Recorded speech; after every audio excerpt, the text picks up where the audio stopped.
Pronto. Boa tarde a todos, boa tarde para quem nos acompanha online também, sejam bem-vindos de volta. Boa tarde aqui às minhas companheiras de painel que estão online, doutora Daniela, Joana e a Maria Fernanda. Boa tarde. Todos ouvindo, tudo bem? Certo. Maravilha. E boa tarde, Mayra, que também está aqui do meu lado. Agradeço, em nome da rede IP Female, a presença de todas vocês. Muito obrigada pelo convite. Quero seguir aqui a ordem também de agradecer as minhas colegas de comitê executivo, a Elza, a Érica e a Rafaela. Foi um trabalho intenso, mas o resultado de ter todas vocês aqui hoje já nos é um resultado muito positivo.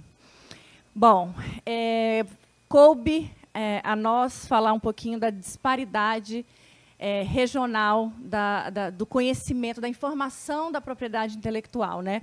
Quando a gente pensa em Brasil, e a gente costuma ouvir muito isso, né? Acho que já virou até um jargão, um país de dimensões, né, continentais, e a gente precisa ter consciência dessas dimensões e tratar o Brasil como, de fato, ele merece, né? Eu sempre falo isso, ele é diferente,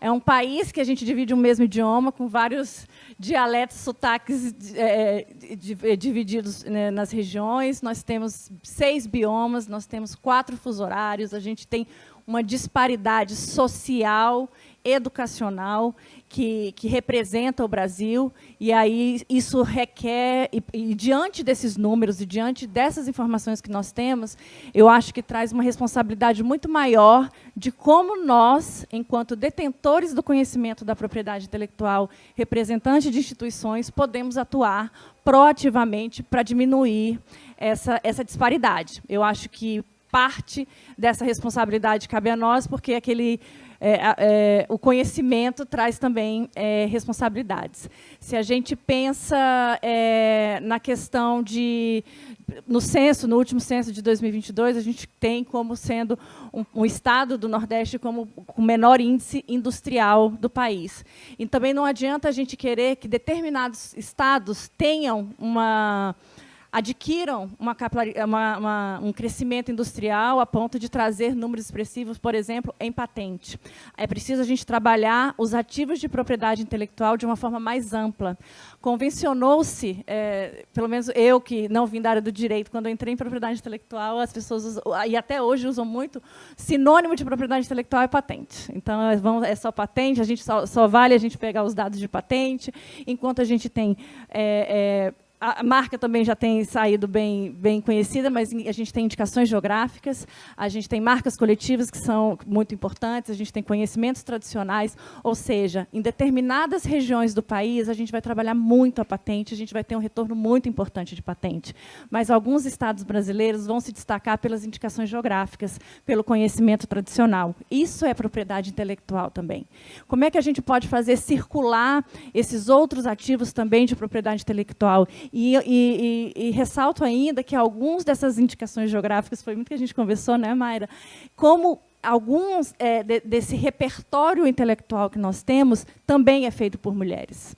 Né? E muito é feito por mulheres. Quando a gente fala dos artesanatos, das nossas indicações geográficas agrícolas, a gente tem muito mão feminina fazendo isso, e a gente tem pouco se falando, né, sobre esses ativos. Então, a importância da gente manter a capilaridade dos setores, né?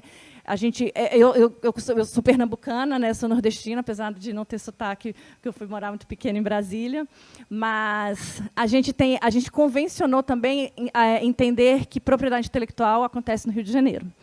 A parte industrial acontece em São Paulo, e a parte governamental é ali em Brasília. Ou a gente entende a importância de tirar daqui, desses centros, as decisões e a forma de enxergar esses ativos, ou a gente vai permanecer no erro, né? Então, eu acredito que a importância da gente ter as atividades regionais, porque só lá são percebidos esses ativos e como isso pode ter um retorno importante para os nossos resultados. A gente teve a fala da nossa colega Nádia ali falando de como foi invertido, né, essa questão das áreas das exatas. Então, quando a gente pensa na questão de gênero, a gente tem uma percepção também por isso, porque a propriedade intelectual perpassa por várias áreas de conhecimento, todas nós sabemos disso, né? Eu não sou advogada, eu sou do marketing, caí de paraquedas, como a maioria das pessoas, mas me especializei em propriedade intelectual e eu consigo enxergar a propriedade intelectual como uma área muito transversal. Então, se a gente pensa que a propriedade intelectual passa muito pelas engenharias, pelas áreas exatas, a gente tem ali, com exceção da Paraíba, a gente tem aí um grande número masculino e não feminino, né? Então, eu acho que essas premissas que eu coloco aqui para a gente iniciar a nossa discussão é a percepção da necessidade que a gente tem enquanto detentores desse conhecimento, como nós podemos fortalecer essas regiões para que elas se destaquem também. Eu peguei os dados do INPI de 2023, patente foram 16% norte e nordeste. E patentes são 16% e 15% para marcas, né?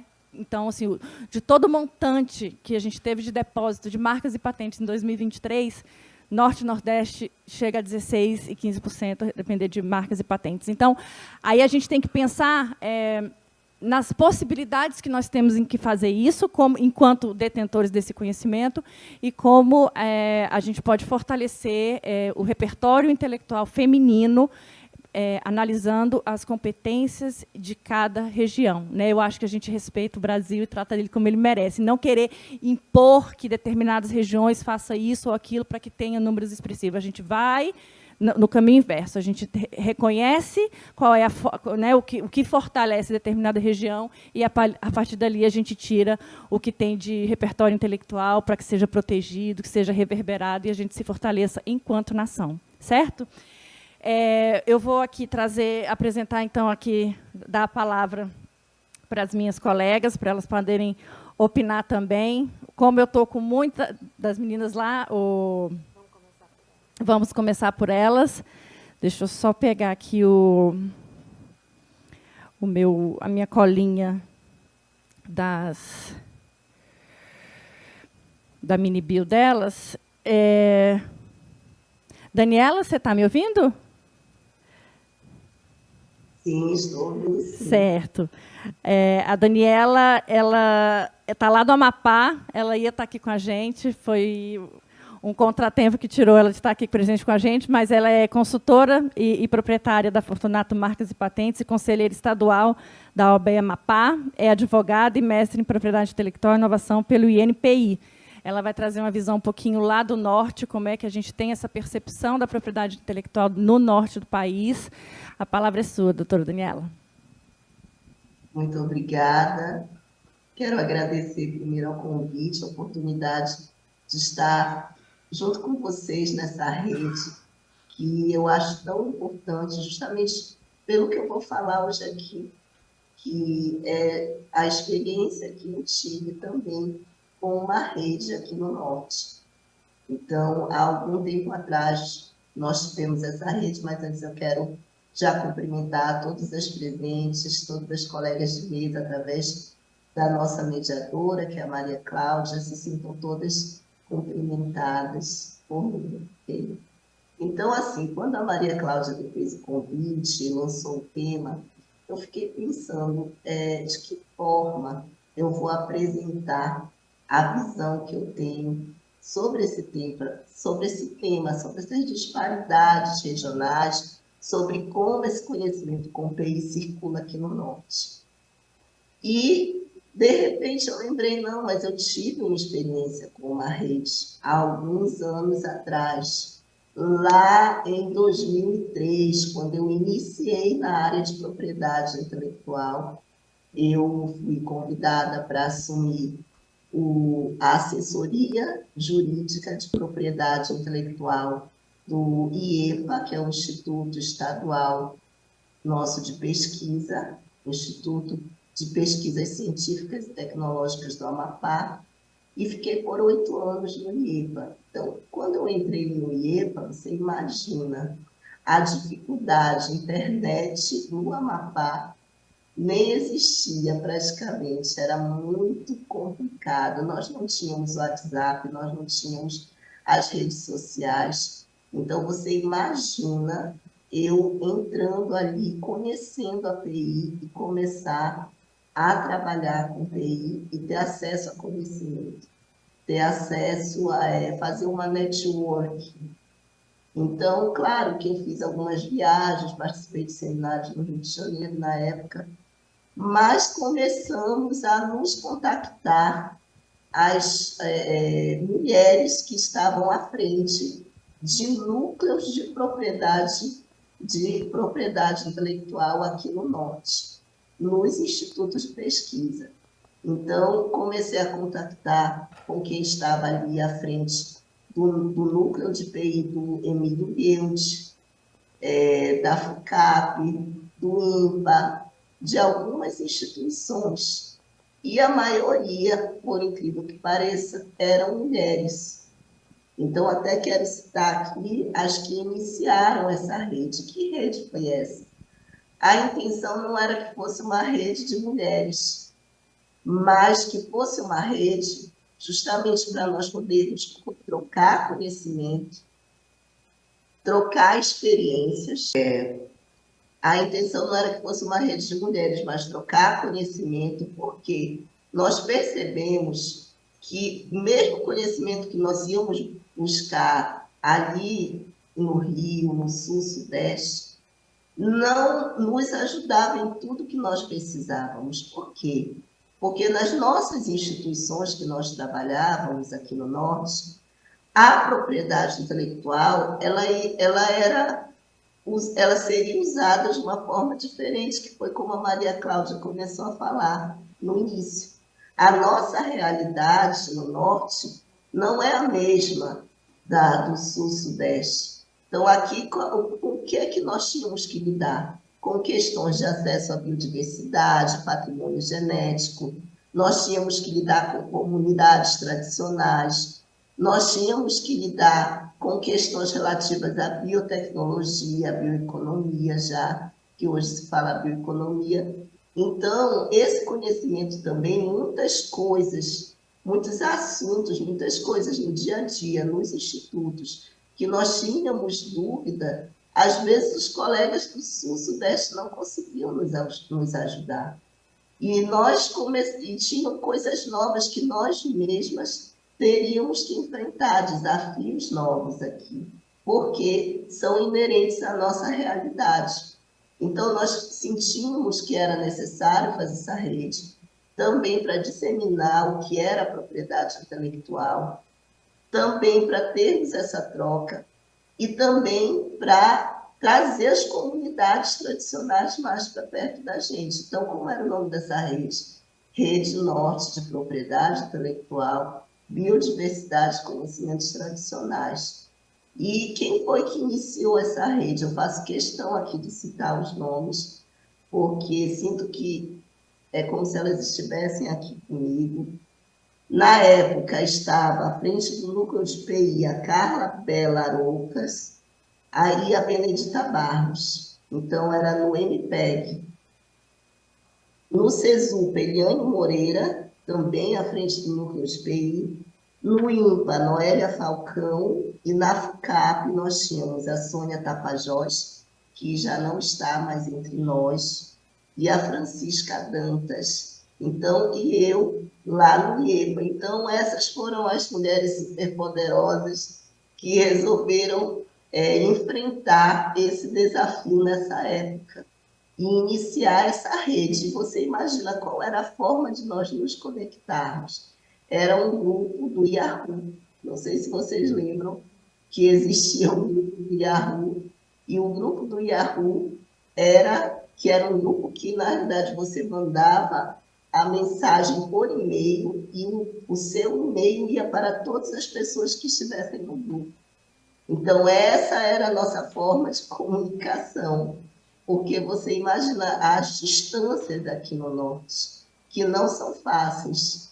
E só telefone celular, mas ainda era muito caro a ligação interurbana. Então, o nosso meio de comunicação era esse grupo do Yahoo. E com isso nós conseguimos avançar. Então, em pouco tempo, nós tínhamos outras instituições de grande importância já nos apoiando, como o CGEM, que era o Conselho do Patrimônio e Gestão do Patrimônio Genético. Nós tínhamos já a BIM também participando conosco da rede, nos apoiando. As comunidades abraçaram a rede, as lideranças abraçaram a rede em todos os estados. E com isso outras instituições, elas também começaram a se agregar, faculdades, e aí já tivemos a UFAM entrando também em Manaus, e outras instituições. Então, foi um movimento bem interessante, porque você imagina uma rede dessa.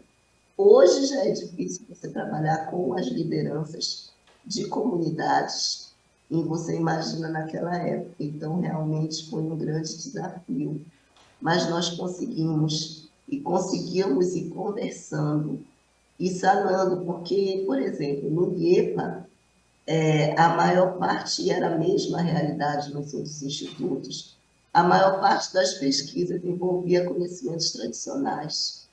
Então, na minha instituição, já havia uma portaria onde já havia até o montante que seria repassado dos royalties para as comunidades tradicionais, quando houvesse transferência de tecnologia. Só que também tinha já uma medida provisória que tinha sido acabado de ser editada à época. E aí muitas coisas, quando nós íamos usar aquela medida provisória, muitas dúvidas surgiam. Então, o CGEM ele se aproximou muito da rede para sanar essas dúvidas, não somente das instituições, mas também das comunidades. Sanar a dúvida de como a comunidade, como ela poderia realmente repartir os benefícios. Como é o que é que ela poderia negociar, o que ela poderia estar negociando. E nessa época também nós fizemos algumas denúncias de acesso que houveram aqui no Amapá e no Pará. E conseguimos levar à frente essa negociação e houve a repartição de benefícios, tanto com as comunidades quanto com o Estado, porque eram empresas de fora, né, daqui da Amazônia, mas que também aprenderam muito com todo esse processo e evoluíram ali na forma de lidar com as comunidades, com esses diversos atores que nós tínhamos aqui no Norte. Bem, eram muitos desafios, a rede ela era informal, ela não tinha nada formalizado, tinham instituições governamentais e não governamentais, e nós começamos a conseguir os recursos para fazer os encontros, alguns encontros da rede. Então, todo ano tinha um encontro da rede, e, claro, nós tínhamos que conseguir o recurso também para trazer algumas lideranças das comunidades, alguns atores que não teriam esse recurso para o deslocamento. E você sabe que o deslocamento aqui entre os estados do norte ele não é fácil, inclusive quando envolve as comunidades. Então, assim, essa rede, eu vejo que ela lançou várias sementes aqui no norte. E essas sementes, elas foram crescendo. Então,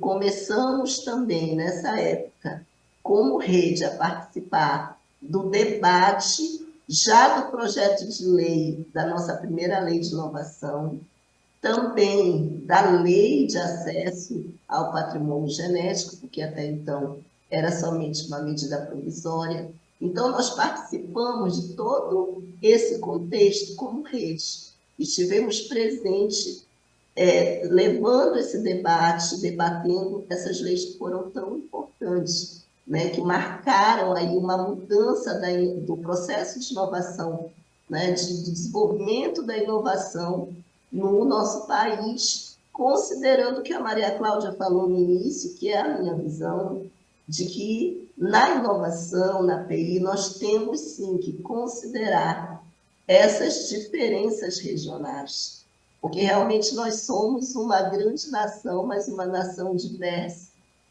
E na PI nós percebemos isso claramente, assim como percebemos claramente também entre os estados da Amazônia. A trajetória tecnológica de cada um é diferenciada, né? Então, cada estado ele tem as suas próprias demandas, não é mesmo? Então, assim, essa rede ela ajudou na capacitação de muitas pessoas, porque nós começamos a apoiar bolsistas, estagiários em todas as instituições, e eles também ali estavam envolvidos conosco. Hoje, essas pessoas são as pessoas que estão envolvidas com PI e inovação aqui no Norte, são alunos, são estagiários que estão trabalhando.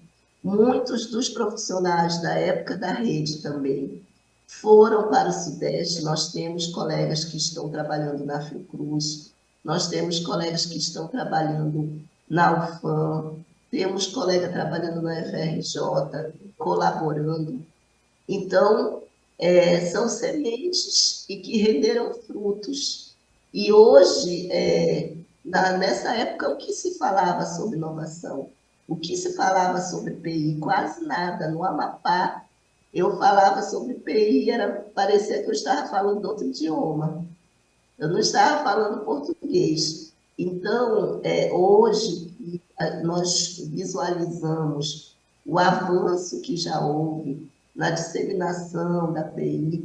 Então, isso realmente nos traz uma grande alegria, porque foram sementes que foram plantadas e que impactaram não somente a região norte, mas também outras regiões, trazendo esse intercâmbio, né? Esse intercâmbio de conhecimento, esse intercâmbio entre profissionais e entre instituições, que é o que nós tanto precisamos, dessa sinergia no nosso Sistema Nacional de Inovação. Porque eu creio que se nós trabalharmos, fizermos esse trabalho de forma regionalizada, ele avança também para o nível nacional. E um dos principais frutos da Rede Norte, para quem não sabe, é o Fortec. O Fortec ele nasceu dentro da Rede Norte de Propriedade Intelectual, Biodiversidade e Conhecimentos Tradicionais. Então, chegou o momento que nós precisávamos formalizar de uma personalidade jurídica. E aí começou um debate entre nós de que forma nós poderíamos fazer isso. E então se criou o Fortec. E o Fortec, a princípio, iria atender somente a região norte. E eu sou fundadora do Fortec, junto com essas mulheres que eu citei. Nós fomos fundadoras do Fortec. E hoje nós estamos vendo o avanço do Fortec. A importância que o Fortec ganhou e também até disseminando o ensino da PI através do mestrado que ele institucionalizou. Então, nós percebemos que o papel da mulher na disseminação da PI aqui no Norte foi fundamental. E aí, não somente por essas técnicas que estavam à frente desses setores de PI, mas por muitas outras mulheres, porque a maioria na rede eram mulheres, e principalmente as lideranças. Quantas lideranças indígenas? Nós temos a Fernanda Kayakang também, que foi fruto, esteve há um tempo atrás proferindo uma palestra também em NPI, é uma indígena, tem mestrado, doutorado, que trabalha na área de PI, meio ambiente. Nós tínhamos a Edna Marajoara, que era uma grande liderança, também já nos deixou, que participou e nos ajudou muito na rede, e muitas outras mulheres que vieram colaborar. Então, e na época que eu entrei nesse cenário, que foi justamente quando nós abrimos essa rede, começamos a trabalhar essa rede, a maior parte dos eventos de PI, a presença eram femininas. Então, realmente, as mulheres tiveram um papel muito importante nessa disseminação da PI no Norte, nesse avanço da busca por conhecimento em PI, em biotecnologia, envolvendo essas questões de acesso à biodiversidade, eu digo até a sociobiodiversidade, e hoje continua da mesma forma. Nós sabemos que a presença ainda maior é das mulheres, mas hoje os homens se fazem mais presentes. E aonde existe ainda alguma barreira é na área das startups, que hoje estão surgindo também aqui na Amazônia, mas nós sabemos que o mundo da TI ainda é muito masculino, então existe uma barreira quanto ao nosso trabalho em TI nesse ambiente, mas eu creio que em breve isso também nós vamos, com aquele jeitinho que as mulheres têm, nós vamos conseguir superar tudo isso e continuar também essa sinergia nesse novo momento que nós estamos aí caminhando na inovação no Brasil e no mundo.